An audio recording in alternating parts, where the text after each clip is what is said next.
നമുക്കൊന്ന് മസാല ഇല്ലാത്ത ഒരു മുട്ടത്തോരൻ ഉണ്ടാക്കാം. 2 ടേബിൾ സ്പൂൺ എണ്ണ ഒഴിച്ച് കടുകും മുളകും കൂടെ താളിച്ചെടുക്കാം. കറിവേപ്പില ഇട്ട് കൊടുക്കാം. ഈ താളിച്ചതിലേക്ക് തീ കുറച്ച് വെച്ചിട്ട് കുറച്ച് ചതച്ച മുളക് പൊടി ഇട്ട് കൊടുക്കാം. അതൊന്ന് പച്ച മണം മാറുമ്പോൾ ഒരു മീഡിയം സവാളയും ഇട്ട് ഇച്ചിരി പച്ചമുളക്, ഒരു പച്ചമുളക് മതി, ഒരു പച്ചമുളകും ചെറുതായി അരിഞ്ഞിട്ട് പാകത്തിന് ഉപ്പും ചേർത്ത്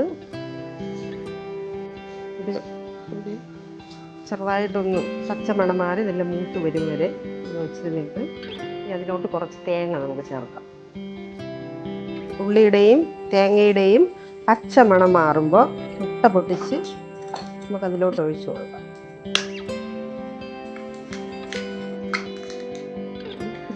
ഇതെല്ലാം കൂടെ ഇതിലൊന്ന് പിടിച്ച് ഇതൊന്ന് സെറ്റാവുമ്പോൾ നമുക്ക് കിണ്ടി എടുക്കാം. അതുവരെ നമുക്കൊന്ന് അടച്ചു വയ്ക്കാം.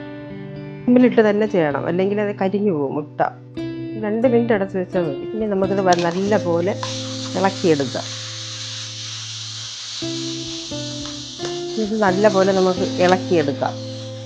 ലാസ്റ്റ് ഇറക്കാറാവുമ്പോഴത്തേക്ക് ഇച്ചിരി കുരുമുളക് പൊടിയും കൂടി ചേർത്ത് കൊടുക്കണം. കുരുമുളക് പൊടിയും മുളക് ചതച്ചതും ഒഴികെ മസാല ഒന്നും ചേർത്തിട്ടില്ല.